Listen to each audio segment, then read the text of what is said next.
शहर की तरफ जाने की। तो निकलते हैं, सुबह के अभी 7 बज रहे हैं, तैयार हो चुके हैं हम रेडी। इस टाइम मैं जो पहुंच चुका हूं ब्याज चट्टी और देवप्रयाग के बीच में हूं और नीचे माँ गंगा बह रही है। तो माँ गंगा का कलर भी आजकल मटमैला हो रखा है। दोस्तों सुबह सुबह के 9 बज चुके हैं और मैं पहुंच चुका हूँ इस टाइम देवप्रयाग में। सामने ये है कुंड, तो यहाँ पे स्नान कर रहे हैं इस टाइम श्रद्धालु। और बगल में ये सुरंग बन के तैयार हो चुकी है। रोड पे ये सारे पुश्ते, क्योंकि ठीक ठाक लंबा जाम लगा हुआ है, क्योंकि आगे रोड पर काम लगा हुआ है। तो इस रोड पर भी लगातार काम लगा हुआ है नीचे वाली साइड में। नीचे को गिरा भाई, डर लगा उस टाइम की यार भाई कैसे करके जा रहे हैं इसमें। ये पुश्ते अब पड़ रहे हैं इस पे ना, ये इसलिए पड़ रहे हैं कि ये भी पूरा पहाड़ बरसात में बहुत दिक्कत करता है, तो उसी की वजह से पुश्ते पड़ रहे हैं। बाइक का टायर भी परेशान कर रहा था ज़्यादा, तो टायर ही चेंज कर दिया, नया टायर डाल दिया पीछे। सबसे पहले आप सभी को मेरा प्यार भरा नमस्कार। मैं कमलेश रावत द्वारिखाल ब्लॉग से देवभूमि की इन खूबसूरत वादियों में आप सबका स्वागत करता हूं और ब्लॉगिंग की शुरुआत करता हूं। तो मेरा गांव का नाम है कोटली, जो पौड़ी डिस्ट्रिक्ट में सतपुली के निकटतम है, और ब्लॉगिंग की शुरुआत हो रही है सुबह सुबह अपने ही गाँव से। तैयारी हो चुकी है शहर की तरफ जाने की। तो निकलते हैं, सुबह के अभी 7 बज रहे हैं, तैयार हो चुके हैं हम, रेडी हो चुके हैं, निकलते हैं अभी यहाँ से। थोड़ा सा आगे जाने के बाद भाई बाइक चलाने में ठंड लग रहा है ना, तो इसलिए जैकेट डालनी पड़ी। और काफ़ी निकल गया हूँ घर से, 15-20 किलोमीटर आगे आ चुका हूँ और यहाँ से निकलते हैं आगे की तरफ। तो दगड़े इस टाइम मैं जो पहुँच चुका हूँ ब्याज चट्टी और देवप्रयाग के बीच में हूँ और नीचे माँ गंगा बह रही है। तो माँ गंगा का कलर भी आजकल मटमैला हो रखा है, क्योंकि ऊपर पहाड़ों में लगातार बारिश हो रही होगी, इसकी वजह से माँ गंगा का कलर भी मटमैला हो रखा है। और मुझे आज लंबा सफ़र में चलना है, तो मैं भी ज़रा ज़्यादा स्पीड में हूँ, ज़्यादा जल्दी है मुझे, क्योंकि मुझे टाइम पे पहुँचना हुआ। तो इसलिए जितनी जल्दी हो सके हमें भी हर जगह में से निकलना होगा। और ये जो रोड है ये है देवप्रयाग से ब्याज चट्टी की तरफ, सतपुली की तरफ जाती है। जय माँ गंगा। और ऊपर बड़े बड़े पहाड़, भयंकर वाले पहाड़ है, और सामने रोड देवप्रयाग की तरफ।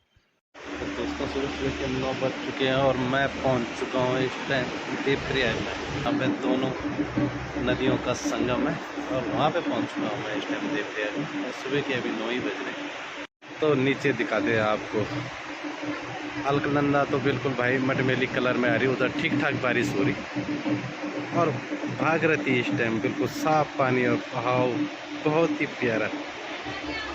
तो ये यहाँ पे से ये ब्रिज, और ब्रिज से पार करके वहाँ पे है सामने अलकनंदा भागीरथी बह रही है, और वहीं पे सामने ये है कुंड। तो यहाँ पे स्नान कर रहे हैं इस टाइम श्रद्धालु, और काफ़ी भीड़ है सुबह सुबह इस टाइम स्नान करने वालों की। और दोनों ही नदियों का पानी बिल्कुल अलग है, एक दूसरे से जुदा है, एक का मटमैला कलर, दूसरा का साफ कलर। और यहीं से माँ गंगा बन के आगे ऋषिकेश की तरफ निकलती है माँ गंगा। तो अब हमने देवप्रयाग से जाना ऋषिकेश की तरफ।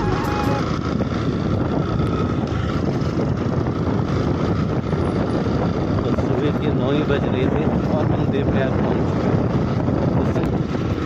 तो यहाँ पे तो बहुत ही बिजी रोड हो जाता है यहाँ आके, जब ये श्रीनगर से और ऋषिकेश की तरफ जाता है रोड, तो ये बहुत बिजी हो जाता है यहाँ। हरिद्वार 97 किलोमीटर, दिल्ली 313 किलोमीटर, और ऋषिकेश से 65 किलोमीटर, और देहरादून है 108 किलोमीटर। देवप्रयाग से कुछ आगे चलते ही पहले पेट्रोल पंप में जाते हैं, और पेट्रोल पंप में जाकर सबसे पहले फ्यूल फुल करवाते हैं, क्योंकि लंबा सफ़र है, फ्यूल की दिक्कत नहीं होनी चाहिए। तो इसलिए पहले फ्यूल भरवा लेते हैं बाइक में, और फिर निकलते हैं आगे देहरादून की तरफ। तो आज जो मेरा सफ़र हो रहा है, ये सफ़र हो रहा है मेरा देवप्रयाग से ऋषिकेश होते हुए, और फिर निकल रहा हूँ मैं देहरादून की तरफ। तो भाई यहाँ की रोड तो चकाचक बना हुआ है, और बहुत ही सुंदर रोड है यहाँ पे। आने वाले टाइम में कोटद्वार से सतपुली वाला मार्ग भी इतना ही सुंदर होगा, और बहुत ही प्यारा लगेगा जब हम इन रोडों पर चलते हैं, क्योंकि यहाँ पे कोई भी पहाड़ों में 80 और 60 की से नीचे की स्पीड किसी की होती नहीं। और ये रूट बहुत बिजी है, इतना बिजी रूट है ना कि यहाँ पे एक सेकंड भी आदमी पलक नहीं झपका सकता। तो इसलिए हर किसी को अपना ध्यान भी रखना चाहिए, और हम तो अपना ध्यान रखते हुए आप लोगों के लिए ब्लॉग बनाते हुए निकल रहे हैं आगे। ऋषिकेश से देवप्रयाग से श्रीनगर पौड़ी होते हुए जो रेलवे लाइन जा रही थी। बगल में ये सुरंग बन चुकी है, यहाँ से अंदर पूरा तैयार हो चुका है। और ये बीच में ब्रिज बन रहा है, यहाँ पे ब्रिज का काम चल रहा है। पिलर पड़ चुके हैं, बस थोड़ा सा काम बाकी रह गया। और सब इस साइड से ऋषिकेश साइड से यहाँ पूरा हो चुकी है तैयारी। और नीचे माँ गंगा, लगातार काम चलता हुआ रेलवे लाइन पे। और बगल में ये सुरंग बन के तैयार हो चुकी है इस साइड से। लगातार गाड़ियाँ भी आ रही उधर से और इस साइड से, और बीच में ब्रिज बनने की तैयारी हो चुकी है। तो ये देवप्रयाग के पास में इस रोड की कटिंग काफ़ी पहले हो चुकी थी, पर उस टाइम इन्होंने पुश्ते नहीं रखे, तो अब डबल नुकसान मुश्किल हो रहा है। और साथ में अब पड़ रहे हैं इस रोड पे ये सारे पुश्ते, क्योंकि उस टाइम तो ऐसे ही जो रोड साफ किया नीचे खाई में डाल दिया। पर हमारी सतपुली से कोटद्वार वाली रोड पे सबसे अच्छी बात यही है कि उस पे पुश्ते साथ में पड़ रहे हैं, रोड के साथ वहाँ पे पुश्ते पड़ रहे हैं।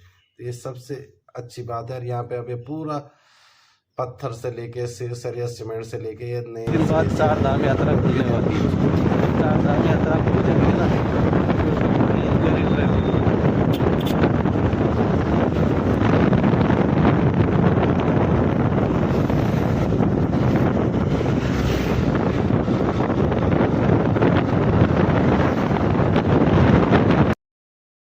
पहुंच चुका हूं मैं तोता घाटी के पास में। और यहाँ पर भी ठीक ठाक लंबा जाम लगा हुआ है, क्योंकि आगे रोड पर काम लगा हुआ है। तो काम यहाँ दोनों साइड लगा है, नीचे वाली साइड भी और ऊपर पहाड़ की तरफ भी। तो यहाँ पर ठीक ठाक काम लगा और काफ़ी देर से यहाँ पे जाम भी रुका हुआ है। तो इस रोड पर भी लगातार काम लगा हुआ है नीचे वाली साइड में। यहाँ पर जो काम चल रहा है ना, तो यहाँ पे काम कुछ अलग तरीके से चल रहा है। ये ऊपर वाले पहाड़ में जो ये ऊपर पहाड़ दिख रहा है, इस पे इन्होंने सरिया ठोक ली, मतलब रॉड लगा ली है काफ़ी सारी। और उस पे मतलब ऊपर से ये पूरा रॉड लगा के नीचे को लाने, और नीचे से ये भाई जी रस्सी के सहारे ऊपर पहाड़ पे चढ़ रहे। भाई बड़ी दिक्कत है यार यहाँ पे। और कम से कम 100 मीटर ऊपर पहाड़ होगा ना ये। और ये तोता घाटी के पास में हो रहा है। यहाँ पे कसम से ये आदमी ऊपर को चढ़ रहा जो ना, तो डर लग रहा रस्सी के बल ऊपर जाते हुए ना। और एकदम से ये भाई एक बार जोर से नीचे को गिरा, भाई डर लगा उस टाइम की, यार भाई कैसे करके जा रहा है इसमें। ये देखो भयंकर है यार, ये काम करना ना काफ़ी टफ होता है। अब पूरे ऊपर से इन्होंने जाल भी लगा रहे हैं यहाँ पे, क्योंकि यहाँ पे सबसे ज़्यादा खतरा होता है बरसात में रोड टूटने का। तो इसलिए इन्होंने ऊपर से पूरा यहाँ पे जाल बिछा रखा है लोहे का, नीचे से रॉड लगा रखे लोहे की पहाड़ों पर। तो देखते हैं अच्छा ट्रीटमेंट हो रहा है यहाँ पे पहाड़ों का, और आगे भविष्य के लिए भी बहुत अच्छा रहेगा। तो देवप्रयाग से ऋषिकेश वाली रोड पे भी लगातार काम लगा हुआ है और पुश्ते पड़ रहे हैं इस पे भी, ऊपर वाली साइड में ना। तो यहाँ पे अभी पुश्ता पड़ रहा है, यहाँ पे भी लगा हुआ है काम।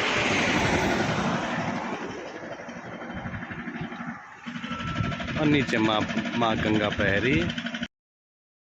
जो रोड पर ये पुश्ते का काम चल रहा, तो ये चल रहा है अभी 10 फुट के पुश्ते पड़े हुए हैं यहाँ पे, इससे ज़्यादा नहीं पड़े हैं। क्योंकि मटेरियल भी बहुत बाद में लाना बहुत मुश्किल होता है, क्योंकि रोड जब बन रही हो उसी टाइम बहुत मटेरियल निकलता है उसको। उस टाइम इन्होंने ये नहीं किया कि इस मटेरियल को इकट्ठा किया जाए, उन्होंने उस टाइम फेंक दिया। तो अब मटेरियल को इकट्ठा करना काफ़ी टफ होता है, और पूरी रोड पे पुश्ता पड़ना और इतने मटेरियल लाना काफ़ी दिक्कत। सरिया सीमेंट तो आ सकता है, पर पत्थर होता है, वो सबसे बड़ी बात होती है। चलो जितना भी अच्छा है। और लगातार रोड पे काम चल रहा है, क्योंकि 4 धाम यात्रा के टाइम पे सबसे बिजी रोड होता है। इतना बिजी रोड होता है कि यहाँ पे 1 सेकंड का पल नहीं होता। ऊपर से बरसात भी आती है, तो काफ़ी खतरा भी बना रहता है इस रोड। ऋषिकेश वाली रोड पे और ऋषिकेश वाली रोड पे इस पे ये पड़ चुके हैं पुश्ते। तो रोड तो यहाँ अच्छी भली है, ठीक ठाक ही है ऋषिकेश वाली रोड पे, पर ये पुश्ते अब पड़ रहे हैं इस पे ना। ये इसलिए पड़ रहे हैं कि ये भी पूरा पहाड़ बरसात में बहुत दिक्कत करता है, तो उसी की वजह से पुश्ते पड़ रहे हैं। तो ये काफ़ी अच्छा हो जाता है। ऊपर से लोहे का काम भी चल रहा है, तो ये ठीक ठाक है। तो सामने नीचे माँ गंगा, और उसमें बोटिंग चल रही है इस टाइम। तो गर्मियों के टाइम में ये काम काफ़ी अच्छा चलता है, क्योंकि यहाँ पब्लिक बहुत आती है बोटिंग करने के लिए बाहर से ना। सामने गन्ने का रस का है, गन्ने का रस निचोड़ा जा रहा था, यहाँ पे पीते हैं, 1 गिलास रस पीते हैं। थक भी लगी, काफ़ी दूर से आ रहे थे, लगातार चल रहे हैं। तो यहाँ पे थोड़ा रस पी के फिर निकलते हैं आगे। चलो तब गन्ने का रस भी ले लिया एक गिलास, पीते हैं और उसके बाद निकलते हैं। और पहुंच चुका हूं मैं जिला शिक्षा अधिकारी देहरादून में। यहाँ कुछ डॉक्यूमेंट में साइन करवाने थे, इसीलिए मैं आज घर से आ रखा था, तो हो गया एक काम भी अपना। अब यहाँ से निकलते हैं आगे। होटल में बैठ चुके हैं, हमें लगी है भूख, तो आप मोमोज खा रहे हैं। संतोष भाई है मेरे साथ, तो संतोष भाई और मैं गए थे और अब भूख लगी है। पहले पेट भर लेते हैं क्योंकि 4 बजने वाले हैं। बाइक का टायर भी परेशान कर रहा था ज़्यादा, तो टायर ही चेंज कर दिया, नया टायर डाल दिया पीछे वाला बाइक। काफ़ी दिक्कत हो रही थी, अब पहाड़ों में पत्थरों में ज़्यादा दिक्कत हो रही थी, तो नया टायर डाल दिया। देहरादून में इससे बाइक का पीछे वाला टायर मात्र 3 साल में चेंज करना पड़ गया, क्योंकि हमारे यहाँ पूरा कच्चा रोड है और 3 साल में टायर ख़राब हो गया। नया टायर डाला 3 साल में, तो खर्चा पे खर्चा बढ़ता ही जाता। मैंने कहा देहरादून आया तो टायर भी नया ही चेंज कर देते हैं, क्योंकि बहुत दिक्कत आ रही थी बाइक चलाने। Tubeless tyre